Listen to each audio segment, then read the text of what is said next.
যে কোনো কাজ যে কোনো মিস্ত্রির দ্বারাই করান না কেন, করাবার আগে সেই মিস্ত্রিকে নিয়ে একটু ঘাঁটুন। মিস্ত্রি কীরকম কাজ করে এবং মিস্ত্রির কাজে কোনো বদনাম আছে কিনা, মিস্ত্রি কোনো অভিজ্ঞ মিস্ত্রি কিনা, নূতন কোনো মিস্ত্রি কিনা, তার কাজে কোনো বদনাম আছে কিনা, যার কাজ করেছে তার সাথে আলাপ করুন। সে আপনার কাজ করার আগে যে মালিকের কাজ করেছে তার সাথে আলাপ করুন। সেই কাজে কোনো ত্রুটি হয়েছে কিনা, তারপরে যাচাই বাছাই করার পরে সেই মিস্ত্রিকে কাজ দিন।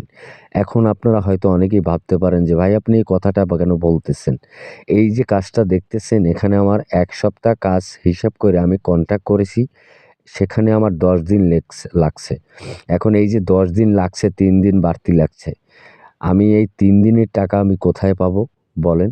এখন যদি আমি এই মালিককে বলি যে আমাকে ৳৩,০০০ বাড়তি দিবেন, সে কি কখনো দিবে?